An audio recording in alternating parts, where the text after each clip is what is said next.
இஸ்லாமியர்களின் தியாக திருநாளாம் பக்ரீத் பண்டிகையை முன்னிட்டு புதுக்கோட்டை ஈத்கா பள்ளிவாசலில் ஏராளமான இஸ்லாமியர்கள் புத்தாடை உடுத்தி ஒன்றிணைந்து தொழுகையில் ஈடுபட்டனர். அனைவரும் நலமுடன் வாழ வேண்டி வழிபாடு நடத்திய அவர்கள் ஒருவரை ஒருவர் கட்டித் தழுவி வாழ்த்துக்களை பரிமாறிக்கொண்டனர். இந்த தொழுகையில் திமுக மாநிலங்களவை உறுப்பினர் எம் அப்துல்லா கலந்து கொண்டார். பெரம்பலூர் அருகே 100 ஆண்டு பழமை வாய்ந்த பள்ளிவாசலில் சிறப்பு தொழுகை நடத்தி இப்ராஹிம் நபிகளாரின் தியாகத்தை நினைவு கூர்ந்தனர். இதில் 500க்கும் மேற்பட்ட இஸ்லாமியர்கள் பங்கேற்று தொழுகை நடத்தினர். கன்னியாகுமரி மாவட்டம் திருவிதாங்கோடு பகுதியில் பக்ரீத் பண்டிகையை முன்னிட்டு பள்ளி மைதானத்தில் நடைபெற்ற சிறப்பு கூட்டு தொழுகையில் சிறுவர்கள் முதல் முதியவர்கள் வரை 2000க்கும் மேற்பட்டோர் கலந்து கொண்டனர். தமிழகத்தைப் போல புதுச்சேரியில் உள்ள கடற்கரை, குத்பாப்பள்ளி, நெல்லித்தோப்பு, ஈத்கா பள்ளி மற்றும் காரைக்காலில் உள்ள பெரிய பள்ளிவாசல் உள்ளிட்ட 100க்கும் மேற்பட்ட பள்ளிவாசல்களில் சிறப்பு தொழுகை நடைபெற்றது. இதில் சகோதரத்துவம் தழைத்தோங்கவும் பேரிடர்களில் இருந்து நாட்டு மக்களை பாதுகாக்கவும் சிறப்பு பிரார்த்தனை செய்யப்பட்டது.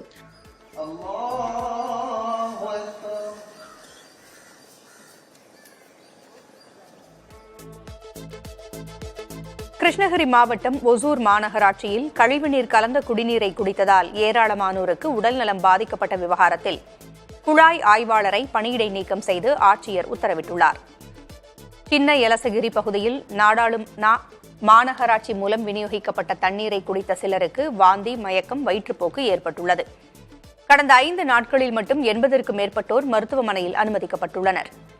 சுகாதாரமற்ற முறையில் இருந்த குடிநீரை குடித்ததால் உடல்நலம் பாதிக்கப்பட்டதாக அப்பகுதி மக்கள் குற்றஞ்சாட்டியிருந்தனர். இந்நிலையில் ஆழ்துளை கிணற்றில் கழிவுநீர் கலந்தது உறுதியானதால் குழாய் ஆய்வாளர் சீனிவாசன் பணியிடை நீக்கம் செய்யப்பட்டுள்ளார். இதனிடையே அசாம் மாநிலத்தைச் சேர்ந்த பெண்ணிற்கு வாந்தி, மயக்கம் ஏற்பட்டு உயிரிழந்துள்ளார்.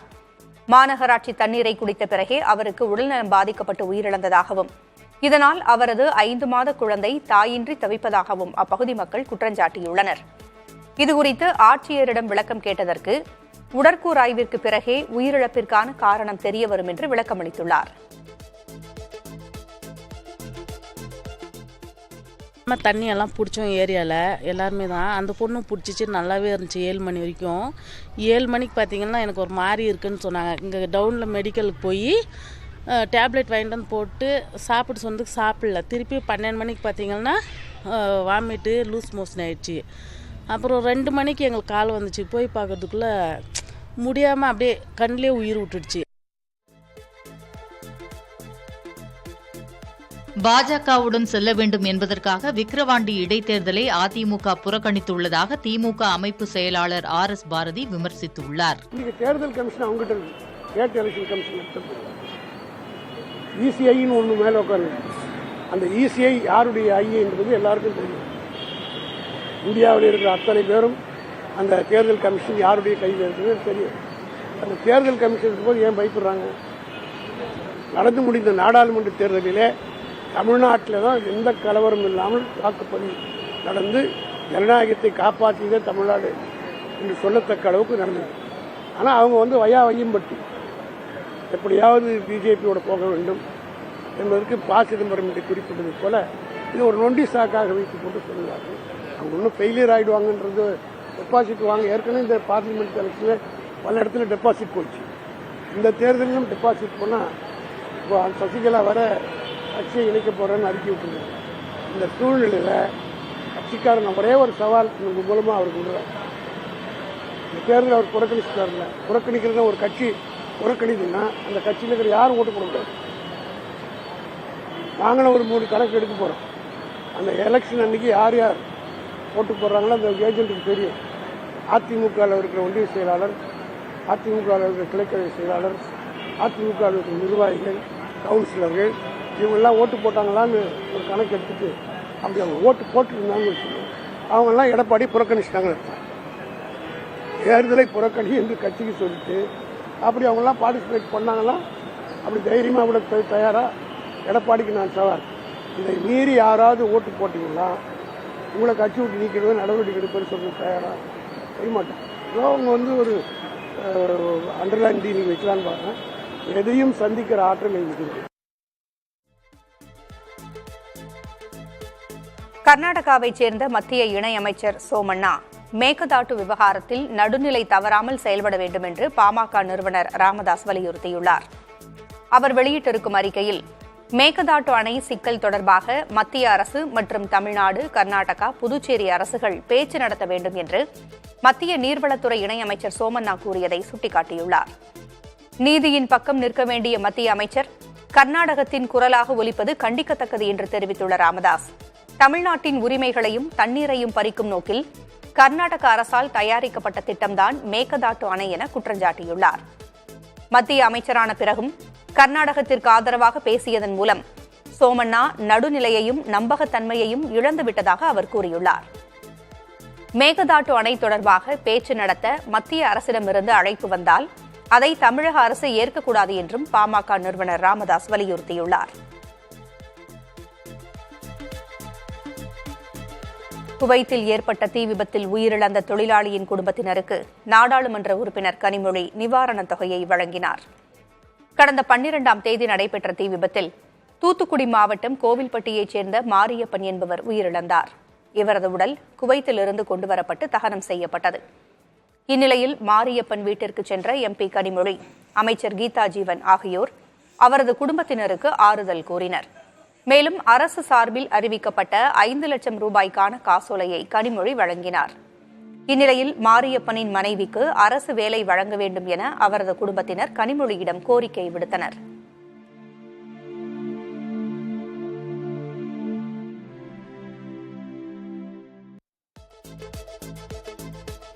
மதுரை பெங்களூரு வந்தே பாரத் ரயில் சோதனை ஓட்டம் நடைபெற்றது. வருகிற 20ஆம் தேதி மதுரை பெங்களூரு இடையேயான வந்தே பாரத் ரயில் சேவையை பிரதமர் நரேந்திர மோடி தொடக்கி வைக்க உள்ளார். மதுரை, திண்டுக்கல், திருச்சி, கரூர், சேலம், ஜோலார்பேட்டை, பெங்களூரு வழித்தடத்தில் இரு மார்க்கத்திலும் இயக்கப்படுகிறது. இந்த ரயிலின் சோதனை ஓட்டம் இன்று நடைபெற்றது. மதுரையிலிருந்து புறப்பட்ட சோதனை ஓட்ட ரயில் நாமக்கல் வழியாக பெங்களூரு நோக்கி சென்றது. சுமார் 100 கிலோமீட்டர் வேகத்தில் சோதனை ஓட்டம் நடைபெற்றது. காலை 5:15 மணிக்கு மதுரையிலிருந்து புறப்படும் வந்தே பாரத் ரயில் மதியம் 1:15 மணிக்கு பெங்களூரை சென்றடையும். அதே ரயில் மதியம் 1:45க்கு பெங்களூரிலிருந்து புறப்பட்டு இரவு 10:15 மணிக்கு மதுரைக்கு வந்தடையும் என ரயில்வே துறை அதிகாரிகள் தெரிவிக்கின்றனர்.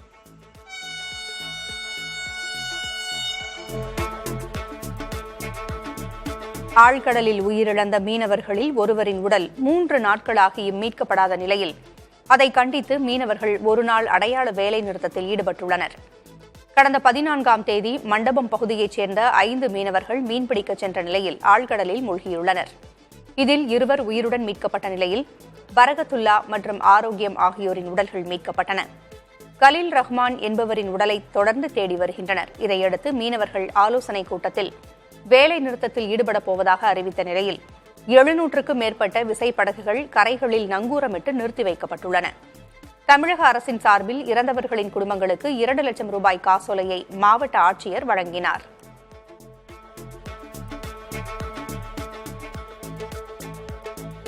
தேனி மாவட்டம் பெரியகுளம் அருகே பொய் புகார் கொடுத்த நபர் மீது நடவடிக்கை எடுக்க கோரி தூய்மை பணியாளர்கள் பணி புறக்கணிப்பு செய்தனர். தேவதானப்பட்டி பேரூராட்சி மன்ற துணைத் தலைவரான நிமதனிடம் தங்களது குடியிருப்பில் ஏற்பட்ட குடிநீர் குழாய் உடைப்பை சரி செய்து தரக்கோரி தூய்மை பணியாளர்கள் முறையிட்டனர். அப்போது சாதி பெயரை கூறி தூய்மை பணியாளர்களை இழிவுபடுத்தியதாக அறிவழகன் என்ற தனிநபர் பேரூராட்சி மன்ற துணைத் தலைவர் மீது மாவட்ட காவல்துறை கண்காணிப்பாளர் அலுவலகத்தில் புகார் அளித்துள்ளார். அதன் அடிப்படையில் SC/ST வன்கொடுமை தடுப்புச் சட்டத்தின் கீழ் காவல்துறையும் வழக்கு பதிவு செய்தது. இந்த சூழ்நிலையில் தூய்மை பணியாளர்கள் 40க்கும் மேற்பட்டோர் பொய் புகார் அளித்த தனிநபர் அறிவழகன் என்பவர் அவரின் சுய லாபத்துக்காக தங்களை தவறாக பயன்படுத்துவதாகவும் அவர் மீது உரிய நடவடிக்கை எடுக்க வேண்டும் என்று கோரியும் உள்ளிருப்பு போராட்டத்தில் ஈடுபட்டனர். இதனைத் தொடர்ந்து உரிய விசாரணையின் அடிப்படையில் நடவடிக்கை எடுப்பதாக கூறியதை தொடர்ந்து தூய்மை பணியாளர்கள் கலைந்து சென்றனர். ஜாதியை பற்றி வஞ்சம் அப்படி சொல்லி நாங்கள் அவருக்கு ரிப்போர்ட் பண்ணது மாதிரி எங்களுக்கு செஞ்சுருக்காங்க. இதை ஐயா அவங்க காவல்துறை ஐயா அவங்க அது உடனே என்னன்னு கேட்டு நடவடிக்கை எடுக்கும். அவர் பொய் புகார்னு இதே வேலையாகத்தான் தர்றாரு. அவர் இதை ஐயா அவங்க காவல்துறை நிறைய அவரை நிறைவேற்றணும். மதுரைக்கு அருகே கறிக்கடையில் புகுந்த நாய் அங்கிருந்த கறியை கவ்விச் சென்ற நிலையில் நாயிடமிருந்து பறித்து அதை மீண்டும் விற்பனைக்கு வைத்த CCTV காட்சிகள் வெளியாகி அதிர்ச்சியை ஏற்படுத்தியுள்ளது. பழங்காநத்தம் பகுதியிற்கு அருகே உள்ள கறிக்கடை இயங்கி வருகிறது. அங்கு கழுவி வாளியில் வைக்கப்பட்டிருந்த கறியை அங்கு சுற்றித் திரிந்த தெருநாய் திடீரென்று கவ்விச் சென்றது. இதையடுத்து கடையின் ஊழியர் நாயை விரட்டி பிடித்து மீண்டும் கறியை கழுவி விற்பனைக்கு வைத்த காட்சிகள் அதிர்ச்சியை ஏற்படுத்தியுள்ளன. முல்லை பெரியாறு அணையிலிருந்து வரும் நீர்வரத்து குறைந்துள்ளதால் லோயர் கேம்ப் மின் உற்பத்தியில் தொடர்ந்து இழப்பு ஏற்பட்டு வருகிறது. முல்லை பெரியாறு அணையிலிருந்து வினாடிக்கு 100 கன அடி மட்டுமே நீர் வந்து கொண்டிருக்கிறது. இதனால் லோயர் கேம்ப் மின் உற்பத்தி நிலையத்தில் தினசரி மின் உற்பத்தி வெறும் 46 மெகாவாட்டாக குறைந்துள்ளது. தென்மேற்கு பருவமழை காலத்தில் அணையிலிருந்து 1500 கன அடி நீர் வழக்கமாக திறந்துவிடப்படும். இதன் மூலம் லோயர் கேம்ப் மின் நிலையத்தில் 168 மெகாவாட் மின் உற்பத்தி நடைபெறும். ஆனால் தற்போது தினசரி 122 மெகாவாட் மின் உற்பத்தி இழப்பு ஏற்பட்டுள்ளது. கள்ளக்குறிச்சி மாவட்டம் உளுந்தூர்பேட்டை அருகே குற்றவாளிகளுடன் திட்டமிட்டு கொள்ளை சம்பவத்தை அரங்கேற்றிய சிறை காவலர் உட்பட 6 நபர்கள் கைது செய்யப்பட்டனர். தொப்பையன்குளம் கிராமத்தில் தனியாக வசித்து வரும் ராஜாமணி என்ற மூதாட்டி கடந்த 10ஆம் தேதி வழக்கம் போல் காலையில் எழுந்து பார்த்தபோது வீட்டின் கதவு உடைக்கப்பட்டிருந்ததுடன் பீரோவில் இருந்த 57 சவரன் தங்க நகைகள் கொள்ளையடிக்கப்பட்டதை கண்டு அதிர்ச்சி அடைந்தார். இதுகுறித்த புகாரின் பேரில் நிகழ்விடம் விரைந்த காவல்துறை கைரேகை நிபுணர்கள் மற்றும் மோப்பனாய் உதவியுடன் தீவிர விசாரணையில் இறங்கினர். அதில் கூவாகம் நத்தம் கிராமத்தைச் சேர்ந்த மாரிமுத்து மற்றும் அவருடன் சிறையில் இருந்த உதயா உள்ளிட்ட 6 நபர்களை காவல்துறையினர் கைது செய்தனர்.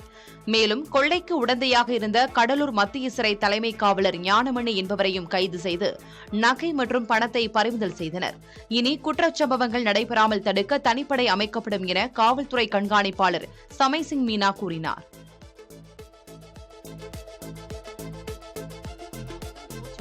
சுற்றுவட்டார பகுதிகளில் தக்காளி விளைச்சல் பாதிப்பால் விவசாயிகள் வேதனையில் உள்ளனர். தற்போது தக்காளி கிலோ 80 முதல் 90 ரூபாய் வரை விற்பனையாகும் நிலையில் ஜம்புகுட்டப்பட்டி, குள்ளனூர், மடத்தானூர், மேக்காலம்பட்டி, கோட்டானூர் உள்ளிட்ட பகுதிகளில் சுமார் 150 ஏக்கருக்கும் மேல் பயிரிடப்பட்ட தக்காளி செடிகள் திடீரென போதிய விளைச்சல் இன்றி வாடின.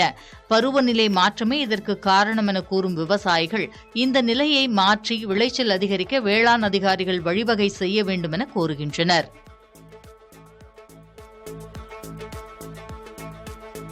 கோவை மருதமலைக்கு அருகே அதிகாலையில் சாலையில் நடந்து சென்று கொண்டிருந்த முதியவரை யானை முட்டித் தள்ளிய சிசிடிவி காட்சிகள் வெளியாகியுள்ளன. லெப்போசை காலனி பகுதியில் சிவசுப்பிரமணியன் என்பவர் அதிகாலையில் நடந்து சென்று கொண்டிருந்துள்ளார். அப்போது வனப்பகுதியிலிருந்து வெளியேறி குடியிருப்பு பகுதியில் சுற்றித் திரிந்த காட்டு யானை சிவசுப்பிரமணியத்தை ஆக்ரோஷமாக துரத்தியது. அலறியடித்து ஓடிய அவரை யானை முட்டித் தள்ளிவிட்டு அங்கிருந்து சென்றது. இச்சம்பவத்தில் காயமடைந்த அவர் மருத்துவமனையில் சிகிச்சை பெற்று வருகிறார்.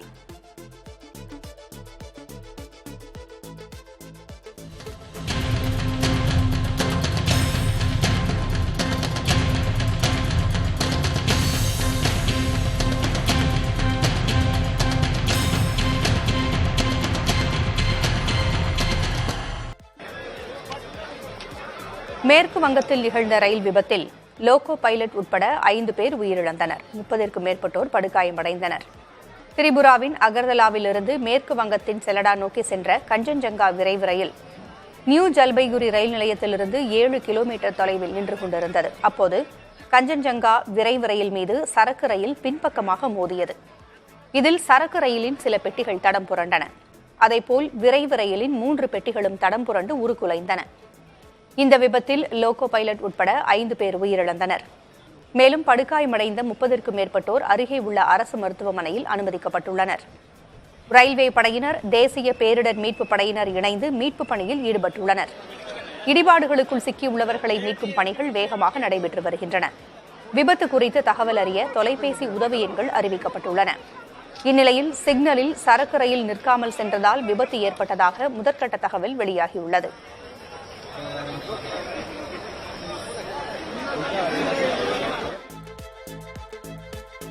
மேற்கு வங்கத்தில் நிகழ்ந்த ரயில் விபத்து தொடர்பான மீட்பு பணிகளை போர்க்கால அடிப்படையில் மேற்கொள்ளப்படுவதாக அம்மாநில முதல்வர் மம்தா பானர்ஜி தெரிவித்துள்ளார். விபத்து குறித்து அறிந்து அதிர்ச்சியடைந்ததாக தனது எக்ஸ் தளத்தில் பதிவிட்டிருக்கும் அவர், காவல்துறையினர், பேரிடர் மீட்பு படையினர் மற்றும் மருத்துவக் குழுவினர் நிகழ்விடத்தில் மீட்பு பணிகளில் ஈடுபட்டு வருவதாக குறிப்பிட்டுள்ளார். இந்நிலையில் ரயில்வே உயரதிகாரிகள் சம்பவ இடத்திற்கு விரைந்திருப்பதாக மத்திய ரயில்வே துறை அமைச்சர் அஸ்வினிகுமார் வைஷ்ணவ் தெரிவித்துள்ளார். ரயில்வே மீட்பு படையினர், தேசிய மற்றும் மாநில பேரிடர் மீட்பு படையினரின் ஒருங்கிணைப்புடன் மீட்பு பணிகள் நடைபெற்று வருவதாக அமைச்சர் குறிப்பிட்டுள்ளார். மேலும் இந்த ரயில் விபத்து தொடர்பாக சீல்டா கிழக்கு ரயில்வே ரங்கபாணி நிலையத்தில் கட்டுப்பாட்டு மையம் அமைக்கப்பட்டுள்ளது. விபத்தில் சிக்கியவர்களுக்கு தேவையான மருத்துவ உதவிகள் கிடைக்க நடவடிக்கைகள் மேற்கொள்ளப்பட்டு வருகிறது.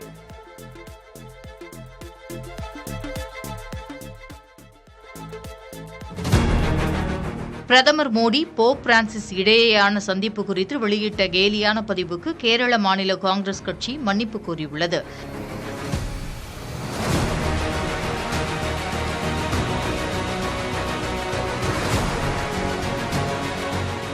இத்தாலியில் கடந்த 14ஆம் தேதி நடைபெற்ற G7 மாநாட்டின் போது கத்தோலிக்க மதகுரு போப் பிரான்சிஸை பிரதமர் மோடி சந்தித்து பேசினார்.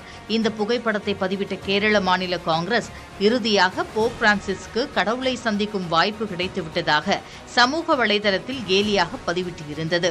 இதற்கு பாஜகவினர் கடும் கண்டனங்களை பதிவிட்டுள்ளனர். தீவிர இஸ்லாமியர்கள் மற்றும் நகர்ப்புற நக்சல்களால் கேரள மாநில காங்கிரஸ் கட்சி நடத்தப்படுவதாகவும் கிறிஸ்தவர்களை கேலி செய்வதாகவும் கூறி பாஜகவினர் கண்டனங்களை பதிவிட்டனர். இந்நிலையில் தமது கேலியான பதிவை சமூக வலைதளத்திலிருந்து நீக்கியதோடு உலக கிறிஸ்தவர்களால் கடவுளை போல் கருதப்படும் போப் ஆண்டவரை அவமதிப்பது காங்கிரஸ் கட்சியினரின் எண்ணம் இல்லை என்றும், அதே சமயம் தன்னைத்தானே கடவுள் என கூறிக்கொள்ளும் பிரதமர் மோடி குறித்து விமர்சிக்க காங்கிரஸ் கட்சியினருக்கு எந்த தயக்கமும் இல்லை எனவும் தெரிவித்துள்ளது. தங்களது பதிவு கிறிஸ்தவர்களுக்கு மன உளைச்சலை ஏற்படுத்தியிருந்தால் நிபந்தனையற்ற மன்னிப்பு கோருவதாக கேரள மாநில காங்கிரஸ் தெரிவித்துள்ளது. மேலும் பாஜகவிற்கு உண்மையாகவே கிறிஸ்தவர்கள் மீது அன்பு இருந்தால் மணிப்பூரில் தேவாலயங்களுக்கு தீ வைக்கப்பட்ட போது அமைதி காத்த பிரதமர் மோடியும் பாஜகவினரும் அவர்களிடம் நிபந்தனையற்ற மன்னிப்பு கேட்க வேண்டும் என்றும் கேரள மாநில காங்கிரஸ் வலியுறுத்தியுள்ளது.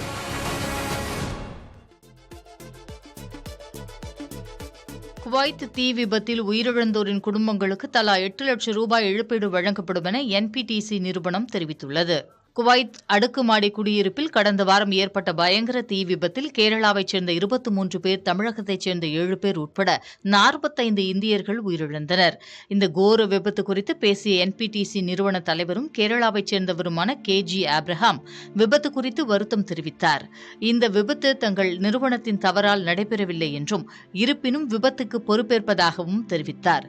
உயிரிழந்தவர்களில் சிலர் சுமார் 25 ஆண்டுகளாக தங்கள் நிறுவனத்தில் பணியாற்றியதாக தெரிவித்துள்ள அவர், உயிரிழந்தவர்களின் குடும்பங்களை நிறுவனம் பாதுகாக்கும் என உறுதியளித்துள்ளார். அவர்களது குழந்தைகளின் கல்விக்கான உதவிகள் வழங்கப்படும் என்றும் தெரிவித்துள்ளார்.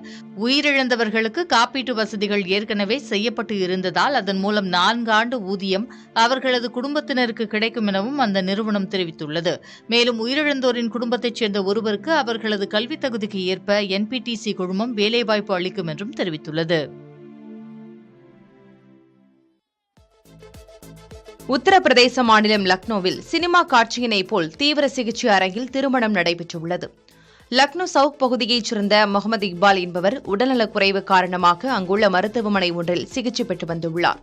இக்பாலின் மகளுக்கு திருமணம் நடைபெற இன்னும் சில நாட்களே இருந்த நிலையில் அவரது உடல்நிலை மிகவும் மோசமடைந்திருக்கிறது. இதனால் மகள் திருமணத்தை தனது முன்னிலையில் நடத்த விருப்பம் தெரிவித்திருக்கிறார். இதனையடுத்து இக்பாலின் குடும்பத்தினரும் அவரது ஆசையை நிறைவேற்றும் வகையில் மனதை உருக்கும் முடிவை எடுத்தனர். அதன்படி இக்பாலின் முன்னிலையில் அவர் சிகிச்சை பெற்று வரும் தீவிர சிகிச்சை அரங்கிலேயே அவரது மகள் திருமணத்தை நடத்த குடும்பத்தினர் முடிவெடுத்தனர். இதற்கு மருத்துவமனை நிர்வாகமும் ஒப்புதல் அளித்தது.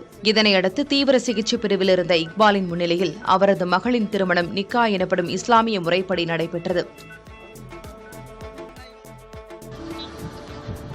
சிக்கிம் மாநிலம் மாங்கன் மாவட்டத்தில் சிக்கி தவிக்கும் 1200க்கும் அதிகமான சுற்றுலா பயணிகளை பாதுகாப்பாக வெளியேற்றும் பணி இன்று தொடங்கும் என அம்மாநில அரசு தெரிவித்துள்ளது. சிக்கிமில் கடந்த சில நாட்களாக பொழிந்த கனமழையால் ஏற்பட்ட வெள்ளம் மற்றும் நிலச்சரிவில் சிக்கி 6 நபர்கள் உயிரிழந்தனர். நிலச்சரிவு காரணமாக லாச்சுங் நகரில் 15 வெளிநாட்டினர் உட்பட 1200க்கும் மேற்பட்ட சுற்றுலா பயணிகள் சிக்கி தவித்து வருகின்றனர். இவர்கள் அனைவரும் மாநிலத்தின் பல்வேறு பகுதிகளில் உள்ள ஹோட்டல்களில் பாதுகாப்பாக தங்க வைக்கப்பட்டுள்ளனர். சுற்றுலா பயணிகளை பாதுகாப்பாக வெளியேற்றும் வரை ஹோட்டல் நிர்வாகம் அவர்களை தொந்தரவு செய்யக்கூடாது எனவும் மாநில அரசு அறிவுறுத்தியுள்ளது. இதனிடையே சாதகமான வானிலை சூழல் நிலவினால் சுற்றுலா பயணிகளை சிக்கிமிலிருந்து வெளியேற்றும் பணி இன்று நடைபெறும் என மாநில அரசு தெரிவித்திருக்கிறது. வான்வழி அல்லது சாலை வழியாக சுற்றுலா பயணிகளை பாதுகாப்பாக வெளியேற்றும் பணி நடைபெறும் என சிக்கிம் அரசு தெரிவித்திருக்கிறது. கேரள மாநிலம் குன்னம்குளத்தில் ஏற்பட்ட லேசான நிலநடுக்கத்தால் யானை அதிர்ச்சி அடைந்து எழுந்த வீடியோ வெளியானது. திருச்சூர் மற்றும் பாலக்காடு மாவட்டங்களில் திடீரென லேசான நிலநடுக்கம் ஏற்பட்டது. இந்த நிலநடுக்கம் 3 முதல் 4 வினாடிகள் இருந்ததாக கூறப்படுகிறது. இதனால் பெரிய அளவிலான சேதங்கள் ஏதும் ஏற்படவில்லை. இந்நிலையில் குன்னம்குளம் பகுதியில் யானை ஒன்று வழக்கம் போல் படுத்து இருந்தது. அப்போது திடீரென ஏற்பட்ட நில அதிர்வால் யானை அதிர்ச்சி அடைந்து எழுந்தது. இதுகுறித்த சிசிடிவி காட்சிகள் தற்போது வெளியாகியுள்ளன.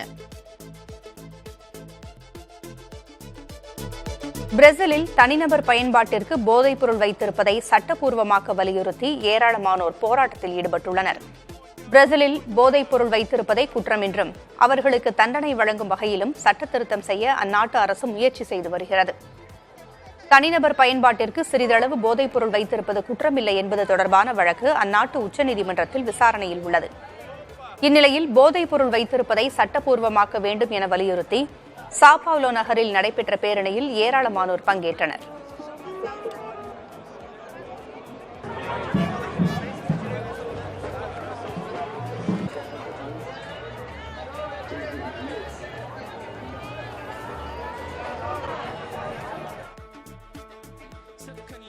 சவுதி அரேபியாவில் ஹஜ் யாத்திரை சென்ற 19 நபர்கள் உயிரிழந்தனர்.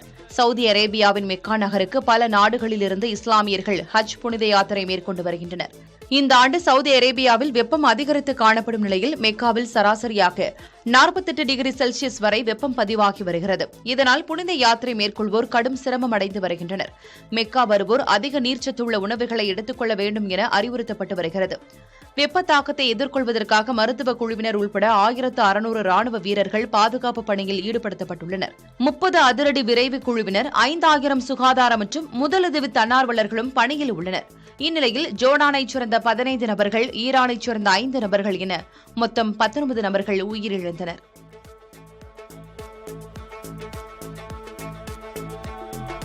ரஷ்ய சிறை ஊழியர்களை பணைய கைதிகளாக பயங்கரவாதிகள் சிறைபிடித்த நிலையில் அவர்களை பாதுகாப்பு படையினர் அதிரடியாக மீட்டனர். ரஷ்யாவின் தெற்கு பகுதியில் உள்ள ரோஸ்டோவ் மாகாணத்தில் சிறைச்சாலை உள்ளது. இந்த சிறைச்சாலையில் ரஷ்யாவில் பயங்கரவாத தாக்குதல் நடத்திய IS பயங்கரவாதிகள், குற்ற செயல்களில் ஈடுபட்ட குற்றவாளிகள், பல்வேறு வழக்குகளில் தொடர்புடைய பலர் அடைக்கப்பட்டுள்ளனர். இந்நிலையில் இந்த சிறைச்சாலையில் பணியில் இருந்த ஊழியர்களை பயங்கரவாத வழக்கில் சிறையில் உள்ள கைதிகள் சிறைப்பிடித்தனர். சிறை அறைகளை உடைத்துக் கொண்டு வளாகத்திற்குள் வந்த பயங்கரவாதிகள் மற்றும் பிற கைதிகள் சிறைத்துறை ஊழியர்களை பணைய கைதிகளாக பிடித்தனர். சிறையில் இருந்து வெளியேற ஏற்பாடு செய்தால் மட்டுமே பணைய கைதிகளை விடுவிப்போம் என்று பயங்கரவாதிகள் எச்சரித்தனர். இதையடுத்து சிறை அமைந்துள்ள பகுதிக்கு பாதுகாப்பு படையினர் விரைந்தனர். மேலும் சிறைக்குள் அதிரடியாக நுழைந்த பாதுகாப்பு படையினர் பயங்கரவாதிகள் மீது துப்பாக்கிச் சூடு நடத்தி சிறை ஊழியர்களை மீட்டனர். இதில் 6 பயங்கரவாதிகள் உயிரிழந்ததாக தகவல் வெளியாகியுள்ளது.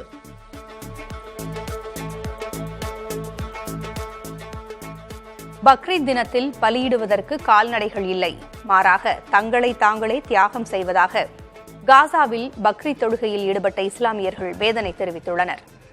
இஸ்ரேலின் குண்டுகள் தாக்கி சின்னாபின்னமான கட்டடத்தின் இடிபாடுகளுக்கு அருகே பக்ரீத் தொழுகையில் இஸ்லாமியர்கள் ஈடுபட்டனர். அப்போது பேசிய மதபோதகர், இங்கு பக்ரீத் கொண்டாட்டங்கள் இல்லை என்றும் பலியிடுவதற்கு விலங்குகளுக்கு பதிலாக நாங்களே உள்ளோம் என்றும் குறிப்பிட்டார். பாலஸ்தீன மீது இஸ்ரேல் நடத்தி வரும் தாக்குதலில் இதுவரை 37,000த்திற்கும் மேற்பட்ட பாலஸ்தீனர்கள் கொல்லப்பட்டிருப்பதாகவும் 85,000த்திற்கும் மேற்பட்டோர் காயமடைந்திருப்பதாகவும் காசா அறிவித்துள்ளது. காசாவில் உள்ள ஹமாஸ் என்ற அமைப்பினர் கடந்த அக்டோபரில் இஸ்ரேலுக்குள் நுழைந்து நடத்திய தாக்குதலை தொடர்ந்து இரு தரப்பினரிடையே மோதல் தீவிரமடைந்துள்ளது.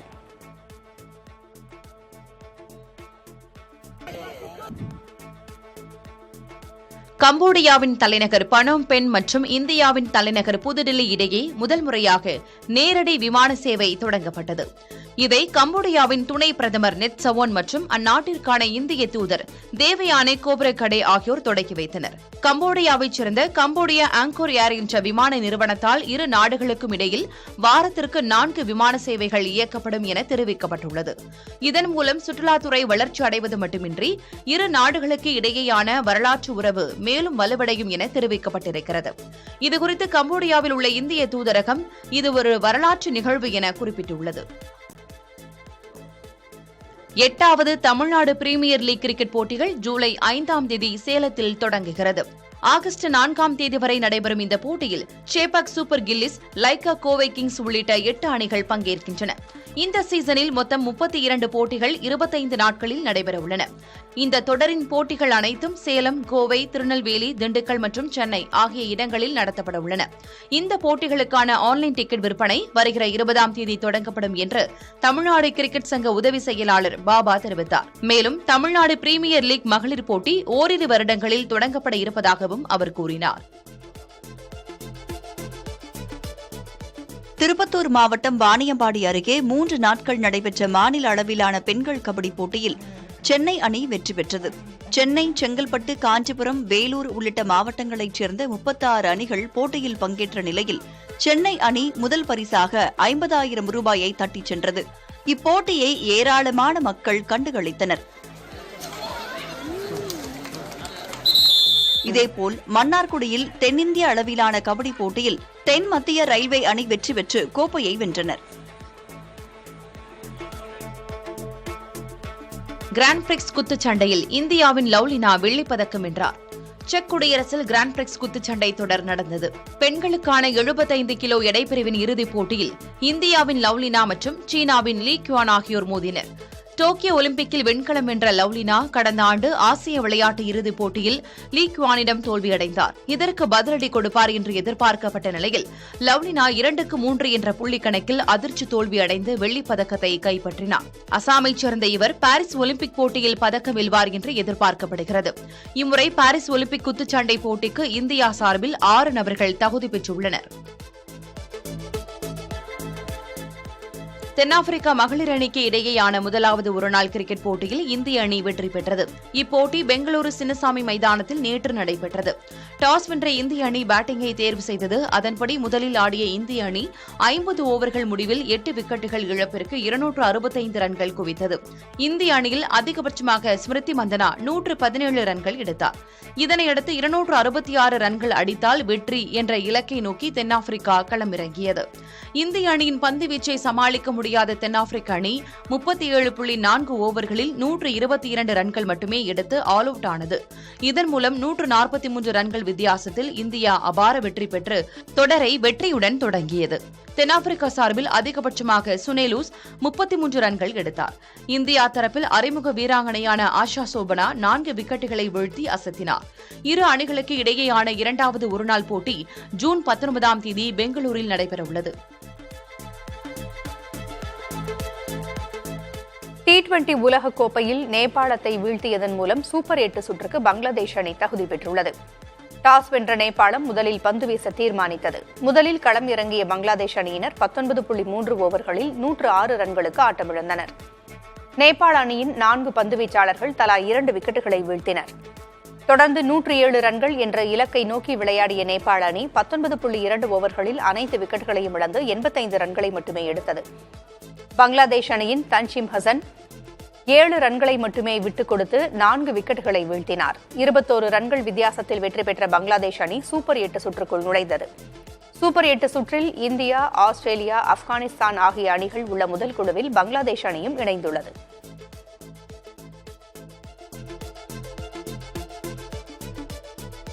T20 உலகக்கோப்பை கிரிக்கெட் தொடரில் அயர்லாந்தை வீழ்த்தி பாகிஸ்தான் அணி ஆறுதல் வெற்றி பெற்றது. நேற்று நடைபெற்ற இந்த ஆட்டத்தில் டாஸ் வென்ற பாகிஸ்தான் அணி பந்து வீச்சை தேர்வு செய்தது. முதலில் ஆடிய அயர்லாந்து அணி 20 ஓவர்கள் முடிவில் 9 விக்கெட்டுகளை இழந்து 106 ரன்கள் மட்டுமே எடுத்தது. அந்த அணியில் அதிகபட்சமாக டெலனி 31 ரன்களும் லிட்டில் 22 ரன்களும் எடுத்தனர். பாகிஸ்தான் தரப்பில் ஷாகின் அஃப்ரிடி, இமாத் வாசிம் ஆகியோர் தலா 3 விக்கெட்டுகளை எடுத்தனர். இதனையடுத்து 107 ரன்கள் எடுத்தால் வெற்றி என்ற எளிய இலக்கை நோக்கி பாகிஸ்தான் அணி பேட்டிங் செய்தது. அயர்லாந்து அணியின் அபார பந்து வீச்சால் பாகிஸ்தான் அணியின் முன்னாள் பேட்ஸ்மேன்கள் அடுத்தடுத்து விக்கெட்டுகளை இழந்தனர். எனினும் கேப்டன் பாபர் அசாம் பொறுப்பாக விளையாடி அணியை வெற்றி பாதைக்கு அழைத்துச் சென்றார். இறுதியில் பாகிஸ்தான் அணி 18.5 ஓவர்களில் இலக்கை கடந்து 3 விக்கெட் வித்தியாசத்தில் வெற்றி பெற்றது. ஆறுதல் வெற்றியுடன் உலகக்கோப்பை தொடரில் லீக் சுற்றுடன் பாகிஸ்தான் அணி வெளியேறியது.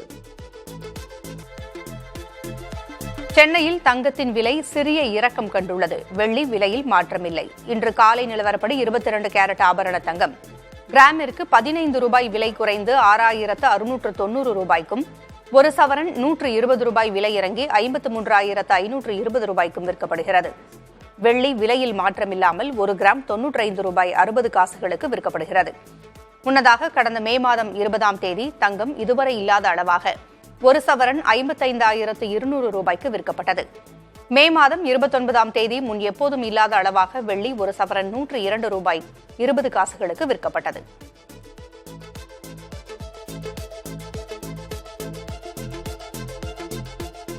இந்தியா சென்ற மே மாதத்தில் இதுவரை இல்லாத அளவில் கச்சா எண்ணெயை இறக்குமதி செய்துள்ளது. பெட்ரோலியம் திட்டமிடல் மற்றும் ஆய்வு அமைப்பின் புள்ளி விவரங்களில் தெரிய வந்துள்ளது. கச்சா எண்ணெய் இறக்குமதியில் உலகின் மிகப்பெரிய 3வது நாடாக இந்தியா உள்ளது. இந்நிலையில் சென்ற மே மாதத்தில் 2,18,00,000 டன் கச்சா எண்ணெயை இறக்குமதி செய்துள்ளது. உள்நாட்டில் எரிபொருள் தேவையை பூர்த்தி செய்யவும் கச்சா எண்ணெயை சுத்திகரித்து ஏற்றுமதி செய்வதற்கும் அதிக அளவு இறக்குமதி செய்யப்பட்டிருப்பதாக கூறப்படுகிறது. இதற்கு முன்னதாக கடந்த 2022ஆம் ஆண்டு ஏப்ரலில் அப்போதைய அதிக அளவாக 2,16,00,000 டன் அளவிற்கு கச்சா எண்ணெய் இறக்குமதி செய்யப்பட்டது. அதற்கு அடுத்ததாக 2024ஆம் ஆண்டு ஜனவரியில் 2,15,00,000 டன்களும், ஏப்ரலில் 2,14,00,000 டன்களும் கச்சா எண்ணெய் இறக்குமதி செய்யப்பட்டிருக்கிறது. மே மாதத்தில் கச்சா எண்ணெய் ஒரு பேரல் சராசரியாக $83.56 வாங்கப்பட்டிருக்கிறது. இதுவே முந்தைய ஏப்ரலில் ஒரு பேரல் $89.46க்கும், கடந்த ஆண்டின் மே மாதம் $74.98 வாங்கப்பட்டிருக்கிறது. ரஷ்யாவில் இருந்துதான் இந்தியா அதிகளவு கச்சா எண்ணெயை இறக்குமதி செய்துள்ளது.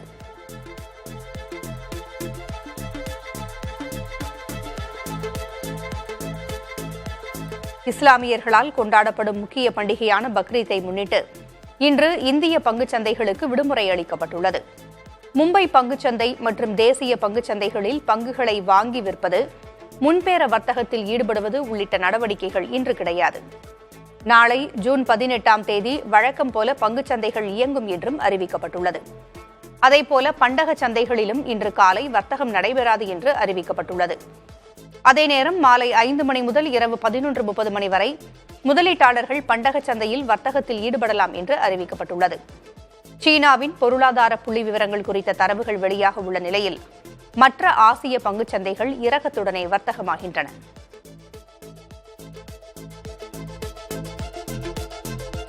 தமிழ்நாடு முதலமைச்சரின் நான் முதல்வன் திட்டத்தின் கீழ் லண்டன் சென்று சிறப்பாக பயிற்சியை நிறைவு செய்து சென்னை திரும்பிய மாணவர்களுக்கு உற்சாக வரவேற்பளிக்கப்பட்டது. பிரிட்டிஷ் கவுன்சிலுடன் தமிழ்நாடு திறன் மேம்பாட்டுக் கழகம் இணைந்து செயற்கை நுண்ணறிவு மற்றும் தரவு அறிவியல் ஆகிய பயிற்சிகளுக்கு 15 பொறியியல் மற்றும் 10 அறிவியல் மாணவர்களை தேர்வு செய்து லண்டனில் உள்ள நியூ கேஸ்டல் துர்ஹாம் பல்கலைக்கழகத்திற்கு ஒரு வார காலம் திறன் மேம்பாட்டு பயிற்சிக்காக அனுப்பி வைத்தனர். தற்போது பயிற்சிகளை சிறப்பாக நிறைவு செய்த 25 மாணவர்கள் விமானத்தின் மூலம் அதிகாலை சென்னை திரும்பியுள்ளனர். அவர்களுக்கு மாணவர்களின் பெற்றோர்கள் மாலை அணிவித்தும் பூங்கொத்து கொடுத்தும் உற்சாகமாக வரவேற்றனர். நான் முதல்வன் திட்டத்தின் கீழ் மாணவ மாணவிகளுக்கு சிறப்பு பயிற்சியுடன் வேலை வாய்ப்புக்கான பயிற்சிகளும் அளிக்கப்படுகின்றன. நான் முதல்வன் திட்டத்தில் பயிற்சி பெற்றது ரொம்பவே யூஸ்ஃபுல்லாக இருந்துச்சு. ஏன் அப்படி சொல்கிறேன் அப்படின்னா நான் ஃபர்ஸ்ட் இயர்லேருந்து காலேஜ் ஃபைனல் இயர் வரையுமே ஒவ்வொரு கோர்ஸும் ஆட் பண்ணாங்க எங்களோட சப்ஜெக்டில்.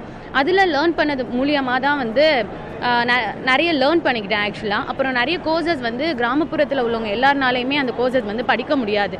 அது எல்லாமே அவங்க தமிழ்நாடு அரசு ரொம்பவே இலவசமாக கொடுத்ததுனால அதை ஈஸியாக என்னால் லேர்ன் பண்ண முடிஞ்சுது. இந்த அனுபவம் ரொம்ப நல்லா இருந்துச்சு. எஸ்பெஷலி நாங்கள் யூகே தரம் யூனிவர்சிட்டியில் படிக்கிறதுனால 1 வீக் நாங்கள் artificial intelligence and data science பற்றி எங்களுக்கு நிறைய நாலேஜ் கிடச்சிது. அது மட்டும் இல்லாமல் ஃபாரின் எக்ஸ்போஷர்னால அவங்க கூட நல்ல நெட்வொர்க்கிங் கிடச்சிது. இங்கே இருக்கிற எஜுகேஷன் சிஸ்டம் விட அது ரொம்ப டிஃப்ரெண்ட்டாக இருந்துச்சு. இங்கே நிறைய தியரிட்டிக்கல் கான்செப்ட்ஸில் ஃபோக்கஸ் பண்ணுவாங்க. பட் அங்கே தியரி கம்மியாக, பட் ப்ராக்டிக்கல் நாலேஜ் அங்கே நிறைய கிடச்சிது.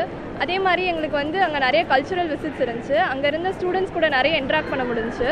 ஸோ அவங்க வே ஆஃப் லேர்னிங் எப்படி இருக்குது அதெல்லாம் கற்றுக்கிட்டோம்.